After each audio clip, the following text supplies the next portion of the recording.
감사합니다. 주한에게 큰 박수 한번 더 부탁드립니다. 미안해요, 자꾸 이런 실수. 네. 오늘은 부활이라는 제목입니다. 우리 한번 더 읽어볼까요? 준비, 시작. 부활. 한 번 더 시작. 부활. 부활.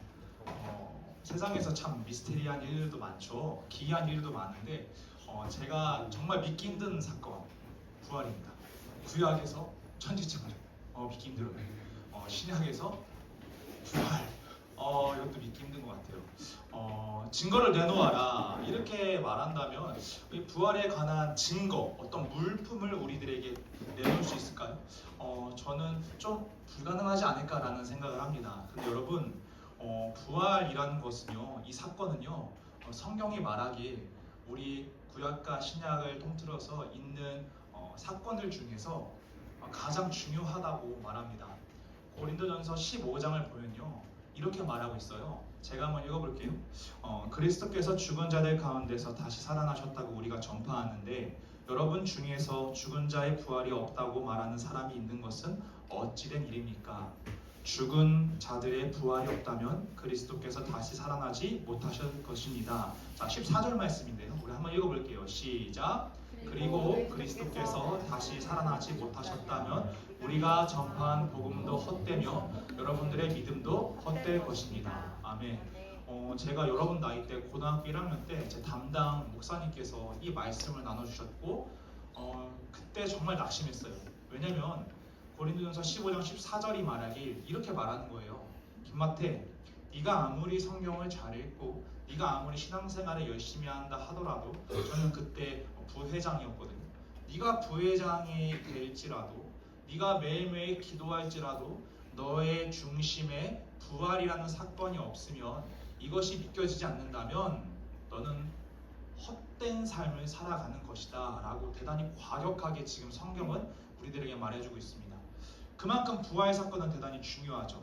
여러분, 오늘 김성민 선생님께서 말씀하셨듯이 오늘은 부활절입니다. 부활이란 죽음 가운데에서 다시 살아나다라는 의미고, 부활절, 부활주일은 2000년 전 예수께서 못 박혀 돌아가시고 나서 부활하신 그 날을 우리가 기억하고 마음에 새기자 하면서 믿음의 선인들이 1년에 한 번 이렇게 4월달이 되면 부활주일로서 부활하신 예수님을 기억하기 위해서 만든 절기라는 겁니다. 여러분, 손들지는 말아주세요. 나 낙심할 것 같으니까. 부활에 나는 믿는다. 한번 생각해보세요. 부활에 나는 믿는다. 마음속으로 손 들어주시고 손 내려주세요. 다 내리셨네요. 자, 부활에 나는 믿지 않는다. 한번 손 들어보세요. 부활에 나는 믿지 않는다. 마음속으로. 변혜진이 갑자기 이렇게 했는데, 자, 화이팅 한 거지? 화이팅. 자, 낙심할 뻔했어요. 네, 부활에 믿지 않는다. 마음속으로 내려주세요. 여러분, 저는 사실 부활이 믿기지가 않았어요. 저희 담당 목사님께서 이 말씀을 하는데 제가 그 앞에서는 부회장이니까 아멘 믿습니다 했지만, 제가 집에 가서 진짜 분노, 짜증, 믿겨지지 않는데 어떻게 믿느냐, 속으로 이렇게 말하고 싶었어요. 담임 목사님, 그러면은 부활의 증거를 나에게 알려주세요. 그러면 내가 믿겠습니다. 이성적이고 지식적으로 체계적이고 구체적으로 부활의 그 증거를 나에게 들이밀어 보세요. 그러면 내가 그 부활 사건 믿겠다니까요 라고 말하고 싶었어요. 부활 사건은 초월적인 능력입니다. 그래서 우리가 일반적인 사건이 아니기 때문에 믿기가 힘듭니다. 아까 말씀드렸듯이 부활절 때, 부활하셨을 때 예수님께서 입으신 그 옷 나에게 보여주면, 그 증거로 제출하면 내가 믿겠습니다. 이렇게 해서 진짜로 우리가 증거를 제출한다면 이 부활 사건에 대해서 크게 해명할 필요가 없는데, 사실 그 증거가 그렇게 확실하게 있지는 않아요. 그렇다면 우리는 이 사건을 왜 믿어야 되는가? 왜 믿음의 선인들은 바보 멍청인가? 그래서 이 사건을 계속 믿고선 믿어야 돼 하면서 지금까지 이렇게 2000년 역사 동안 이 사건을 믿으면서 우리는 부활절을 지키고 있는가? 여러분, 증거는 없지만 증인이 있더라고요. 한번 따라해 봅시다. 증거는 없는데 증인이 있더라. 증인이 있습니다. 증거보다 더 확실한 증인이 있더라는 거죠. 오늘은 그 증인에 대해서 잠깐 이야기를 나눠보고자 합니다. 바울이라는 증인을 여러분들께 한번 소개하고 싶어요. 이 사람은 예수님의 그 십자가의 죽음과 부활을요, 목숨 걸고 전했던 사람입니다. 이곳 저곳에 가서 전했어요. 오늘날 우리가 만약에 인계동에 가서, 아니면 예를 들어 만약에 우리가 유신고에 가서, 세마고에 가서 예수 믿으세요 라고 한다면 사람들은 뭐야 하고 지나가겠지만, 사도 바울이 활동했던 당시에 다른 예수님을 모르는 그 지역에 가서 예수 믿으세요 하면은 반드시 돌팔매질을 맞거나 공격당했습니다. 그만큼 종교에 대한 자부심과 종교에 관해서 대단히 사람들이 막 관심이 많았던, 열정이 많았던 때가 바로 바울이 활동했던 당시입니다. 그 바울이 예수님을 모르는 다른 지역에 가서 부활에 대해서 전합니다. 예수님 믿으십시오. 부활하셨습니다. 부활하셨습니다. 그리고 최종적으로 이 바울이 나이가 들어서 이제 생이 얼마 남지 않았을 그 할아버지가 되었을 무렵에 예루살렘이라는 곳으로 가서 부활을 전하려고 합니다. 그때 이 바울을 알았던, 그를 사랑했던 사람들이 이렇게 말합니다. 우리 한번 말씀 읽어볼게요. 21절에서 23절 말씀인데요. 제가 한번 여러분이 한번, 그리고 23절은 우리 노란색 글씨가 있죠. 한번 중요한 말씀이니만큼 다 고개 들고, 자, 고개 들고 한번 읽어보도록 하겠습니다. 제가 먼저 읽겠습니다. 유대인들과 그리스도인 모두에게 회개하고 하나님께 돌아올 것과 우리 주 예수님을 믿으라고 선포했습니다. 너희에게 나의 성령의 능력을 따라 예루살렘으로 간다. 그곳에서 내가 무슨 일이 닥치지 않는지 전하노라. 한 번만, 23절 한 목소리로 읽겠습니다. 시작. 다만 내가 아는 것은 어느 도시에 가든지 감옥과 환난이 나를 기다리고 있고 성령께서 내게 경고해 주셨다는 사실뿐입니다. 아멘. 이게 무슨 말이냐면, 예루살렘이라는 곳으로 바울이 예수를 전하러 갑니다. 예루살렘 어떤 곳이냐면 대단히 보수적인 곳. 하나님 외에는 아무도 신이 아니다. 하나님만이 신이다. 더 나아가서 예수도 신이 아니다. 이런 곳이 바로 예루살렘입니다. 바울이 그곳에 가려고 하는데 그를 사랑하는 우리 가족들, 그를 사랑하는 친척들, 제자들이 와서 이야기하는 겁니다. 바울, 가지마. 거기 가지마. 안 가면 안 되겠니? 가지마. 거기 위험해. 이랬더니 23절 말씀 바울이 말해요. 나 알고 있어. 나 그곳에서 예수 그리스도께서 부활하셨다라는 이 사실 내가 전하면 감옥에 갇히고 나에게 환난이 임할 건 나 알고 있어. 그래도 나는 그곳에 간다. 그래도 나는 그곳에서 예수님에 대해서 소개할 것이다 라고 이야기해요. 그리고 예루살렘으로 발걸음을 향하는데, 예루살렘으로 가기, 예루살렘 배를 타기 전날에 다시금 이 바울을 사랑하는 그의 친구들과 가족들과 제자들이 찾아와서 그를 말립니다. 우리 한번 말씀 한번 읽어보도록 하겠습니다. 가지마, 가지마, 가지 마십시오 라고 말리는데 바울은 이렇게 말합니다. 24절 말씀, 자 읽겠습니다. 시작. 그러나 나는 내 목숨을 아깝게 생각하지 않습니다. 예수님께로부터 받은 사명, 곧 사람들에게 하나님의 은혜의 복음을 전하는 일을 다 마칠 수만 있다면 말입니다. 아멘. 예루살렘 가지마. 너 그러다 죽어. 감옥 갇혀. 너 환난과 핍박이 있을 거야. 오늘날로 말하면 이렇게 되겠죠? 너 거기서 예수님 전하면은 너 좋은 대학 못 가. 그 대학에서 받아주지 않을 거야. 너 예수님 전하면은 너 생활기록부에 빨간 줄 그어줄 거야. 얘는 예수를 전함. 그러므로 얘는 대학에 들어갈 수 없음. 너 취직할 때 너 예수님 전하면 취직 못해. 이러한 일들, 이런 환난과 어려움들이 지금 바울에게 임한다는 겁니다. 그런데 바울이 무엇이라고 말하냐면, 나 대학 안 가도 돼. 나 없어도 돼. 감옥 가도 돼. 환난 겪어도 돼. 어려움 있어도 돼. 핍박 받아도 돼. 심지어 나 죽어도 돼. 내 목숨 아깝지 않아. 나 예수 부활 전하다가 나 죽어도 상관없습니다. 나는 전진합니다. 나는 예루살렘으로 나아갑니다. 구타당하고 핍박당하고 자신의 명예가 실추되고 부를 잃어도, 심지어 자신의 목숨을 상실할지라도 바울이 포기할 수 없었던 것은 예수님을 모르는 자들에게 예수님의 부활 사건에 대해서 담대히 선포하는 것입니다. 그리고 이 바울은요, 예수님에 대해서 전합니다. 여러분, 이 바울은요, 죽는 것까지 각오했던 사람입니다. 바울은요, 죽는 것까지 각오했던 사람이에요. 사도행전 21장 13절 보면 이렇게 말해요.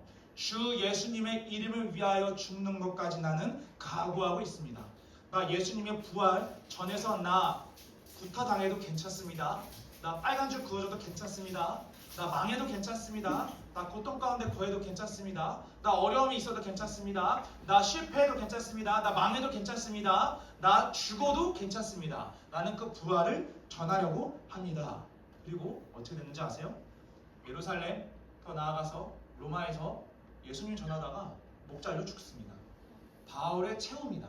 참수형에 당합니다. 그리고 그는요 예수님의 십자가 죽음과 부활 전하다가 죽는다라는 겁니다. 어찌 보면 되게 허무한 인생일 수도 있죠.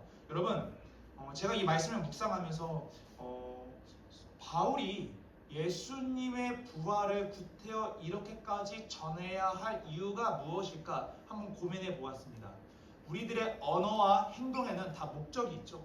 예를 들어 김마태 전도사가 갑자기 어느 날 막 평일날 저녁에 영화계 저기 주차장을 뛰고 있다, 달리기를 뛴다 하면 어떤 목적이 있어요?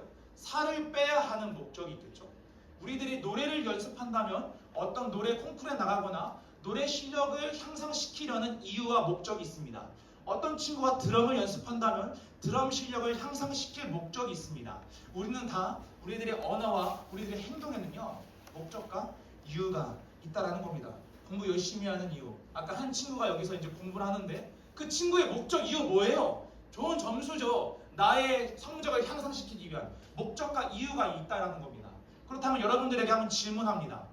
사도 바울이 왜 예수님의 부활을 전해야 했을까요? 왜? 그에게는 어떤 목적이 있었길래, 어떤 이유가 있었길래 명예를 얻기 위해서 예수를 전한 것일까요? 돈을 벌기 위해서 예수를 전한 것일까요? 그가 유명해지고 싶어서, 인기 있고 싶어서, 인플루언서처럼 좋아요를 많이 받고 싶어서 그가 이 예수를 전했던 것일까요? 여러분, 사도 바울, 이 바울 어떤 사람인지 아세요? 성경은요 그에 대해서 이렇게 말합니다. 우리 한번 읽어보도록 하겠습니다. 과연 바울은 어떤 사람이었나? 자, 3절 말씀을 읽겠습니다. 그가 자신에 대해서 다른 사람에게 다음과 같이 바울이 그를 스스로를 이렇게 소개합니다. 함께 읽겠습니다. 시작. 나는 유대인입니다. 길리기아 지방의 다소에서 태어났지만 이 도시에서 자랐고 가말리엘의 제자로서 그 밑에서 우리의 조상의 율법대로 엄격한 교육을 받았습니다. 나는 오늘 여기 모인 모든 사람들처럼 하나님에 대해 열심히 있었습니다. 아멘. 이렇게 말해요. 나는 길리기아 지방의 다소에서 태어났습니다. 길리기아 지방 다소는 당시에 대학이 많은 곳이었습니다. 무역의 도시였어요. 오늘날로 말하면 강남 정도라고 이야기할 수 있을 것 같아요. 학원가가 많이 있고 교육열이 높고 부자들이 많이 사는 곳. 바울은 부잣집 도련님이었다는 거죠. 동시에 그는요 가말리엘이라는 제자, 가말리엘이라는 사람의 제자였다고 해요. 가말리엘은요 이스라엘에서 대단히 유명한 사람이었습니다. 구태여 비교하자면 여러분 승부라는 영화 봤어요? 바둑 영화? 거기 한 조윤현급, 롤로 따지면 페이커 정도, 축구로 따지면 메시, 호날두급, 음악으로 따지면 베토벤 정도, 물리학자로 따지면 아인슈타인 정도, 그 정도의 사람이었다는 거죠. 이스라엘의 최고의 율법학자 하면 가말리엘, 이스라엘의 최고의 지식인 하면 가말리엘, 최고의 지성인 하면 가말리엘, 최고의 랍비 하면 가말리엘, 최고의 권위자 하면 가말리엘. 가말리엘은 이런 사람이었어요. 이스라엘 사람들은 3살 때부터 율법을 배운다고 합니다. 그리고 그들은요 학자가 되기 위해서 노력하는데 수만 명, 수천 명 중에서 가말리엘의 제자가 되는 것은 0.00001%라고 해요. 엄청난 수재 중에 수재, 천재 중에 그 천재만이 가말리엘의 제자가 될 수 있다고 해요. 사도 바울은 길리기아 지방 다소 부잣집 도련님이며 가말리엘의 제자랍니다. 다이아수저라고 생각하면 될 것 같아요. 돈도 많았고 부도 쌓았고 명예도 있었습니다. 그리고 이 말씀에는 기록되어 있지 않지만 그는 로마 출신이었다고 해요. 로마 시민권자입니다. 엄청나게 잘 사는 사람이었다는 거예요. 엄청나게 공부 잘하는 사람이었다는 거예요. 그가 강의하면 오늘날 1타 강사 1년에 100억 정도 번다고 하는데 그가 강의하면 돈을 쓸어 모았던 사람이 바로 바울입니다. 여러분 생각해보세요. 저 곳에 가서 예수님을 모르는 자들에게 복음을 전하는 것이 바울에게 더욱더 유익했을까요? 자리에 앉아서 책을 집필하고 출판하여서 동시에 제자들을 양성하고 가르침을 가는 것이 바울의 명예에 더욱더 유익이 있었을까요? 다시 한 번 더 생각해 봅시다. 저 모르는 사람 목숨을 걸고 저곳에 전해서 복음을 전하는데 돌팔매질 맞고 이런 삶이 바울의 인생에서 유익이 있었을까요? 이곳에서 멋진 옷을 입고 사람들 앞에서 제자들 앞에서 강연을 펼치는 것이 그와 부와 명예를 쌓는데 더 유익이 있었을까요? 한번 생각해 보십시오. 예수님이라는 복음을 전하는 것, 그의 부활 사건을 전하는 것, 그것이 바울의 명예와 부를 쌓는 데에서는 더 어려움을 주었다는 거죠.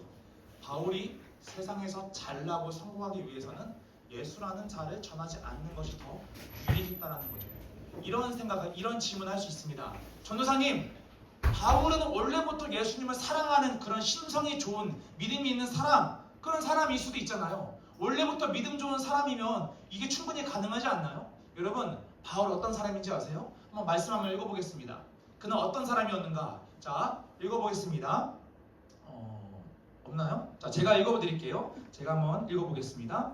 사도행전 8장 3절 말씀인데요. 이렇게 말합니다. 한편 바울은 교회를 없애버리려고 집집마다 찾아다니면서 남자든 여자든 닥치는 대로 끌어내어 감옥에 넣었습니다. 바울의 모습이에요. 바울 이런 사람이었어요.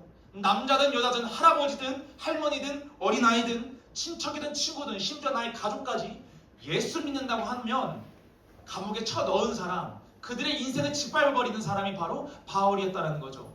바울은 예루살렘에 살던 사람으로서 그는 하나님만이 오직 신이라고 여겼습니다. 예수 따위가 무슨 하나님의 아들이라고, 예수 따위가 무슨 부활했다고, 예수 믿는 자들 교회를 파괴시키고 멸망시키기 위해서 목숨을 걸고 열심히 일을 했던 사람이 바울입니다. 그런데 그가 어느 한순간에 돌변해서 예수를 죽이기 위해서 목숨 걸었던 사람이 예수님을 전하기 위해서 목숨을 걸었던 사람으로 거듭나게 됩니다.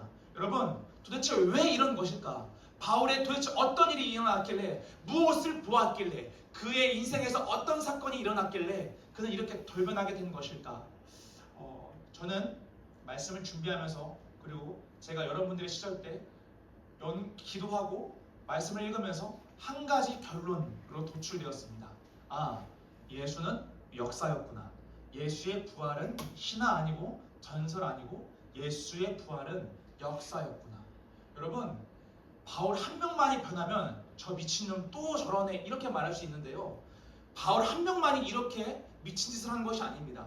바울 한 명만이 이렇게 변화된 것이 아니에요. 여러분, 베드로 있잖아요. 예수님을 3번이나 저주하고 부정했던 베드로. 예수님 너 알지? 난 저 사람 모르고, 너 말투를 보니까 너 갈릴리 사람인데 예수도 갈릴리 사람이야. 너 제자 맞지? 나 아니라니까. 나 저런 사람 모른다고 내가 몇 번이나 말해. 3번이나 부정했던 베드로가 이렇게 말합니다. 그의 인생에 달라지는 사건을 맞이한 다음에 베드로가 이렇게 말해요. 20절 말씀. 너 예수 전하지 마. 예수 전하지 마. 예수 전하지 마. 이렇게 사람들이 돌을 던지고 소리치는데 20절 말씀 한번 읽어보도록 하겠습니다. 시작. 우리는 우리가 보고 들은 것을 말하지 않을 수가 없습니다. 그가 말하는 거예요. 그 겁쟁이 베드로, 그 쫄보 베드로가 이전에는 나 예수 몰라요 도망치던 베드로가 이제는 사람들 앞에서 이야기하는 겁니다. 예수 선포하지 마. 예수 전하지 마. 이랬더니 얘가 이렇게 말해요. 나는 예수님에 대해서 듣고 보았으니 내가 어찌 이것을 입 다물고 있을 수 있겠습니까? 나는 내가 보고 들은 것을, 내가 보고 들은 사건을, 내가 목격한 사건을, 내가 만난 분을 전할 수밖에 없습니다. 그리고 바울과 같이 예루살렘에서, 그리고 저 예수님을 모르는 자들에게 예수를 전하다가 베드로 어떻게 되는지 아세요? 십자가 못 박혀 죽습니다. 목숨 걸고 전하는 거죠. 도대체 무엇이 베드로를 이렇게 변화시켰는가? 그뿐만이 아니에요. 바울도 아니고요. 베드로뿐만 아닙니다.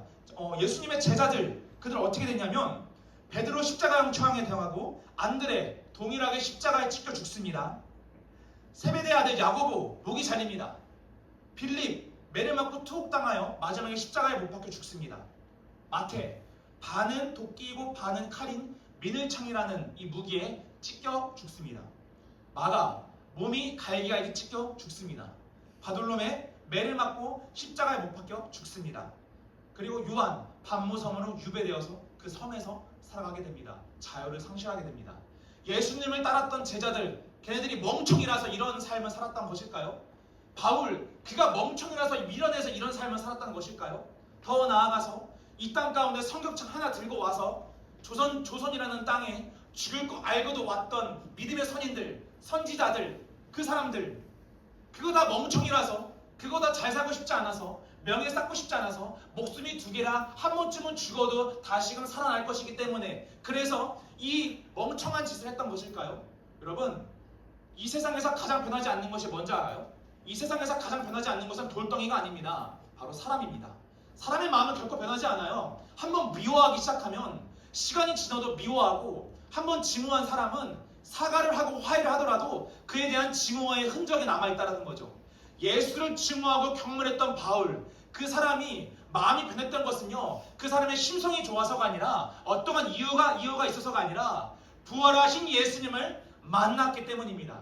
겁쟁이 베드로가 용감해지는 것, 용감한 사람이 겁쟁이로 되는 것은 너무나 쉬워요. 그런데 겁쟁이가 용감해지는 것은 너무나 어렵습니다. 뼈를 끊는 고통이 있어야 돼요. 그런데 이 베드로가 한순간에, 이 겁쟁이가 한순간에 예수님을 전하는 용감한 전사로서 거듭나게 됩니다. 저는 베드로가 왜 변했나? 마가복음이 증명하고, 누가복음이 증명하고, 요한복음이 증명하고, 마태복음이 증명하는 것처럼 부활하신 예수님을 그는 만났고, 그를 목격했고, 그를 만졌기 때문에, 예수께서 부활하셨기 때문에 저는 이들이 변화되었다고 생각합니다. 여러분 한번 따라해 주시겠습니까? 부활은 역사다. 다시 한 번 더, 부활은 역사다. 그렇다면 이 부활이 우리들에게 말하고자 하는 의미가 무엇인가? 왜 우리는 오늘도 부활절입니다, 축복합니다, 기뻐하십시오, 감사합니다. 왜 우리는 이 부활절, 부활에 대해서 도대체 어떤 의미가 있길래 이 절기를 지키는가? 부활은요, 승리의 의미입니다. 부활 사건은요, 승리 사건을 말합니다.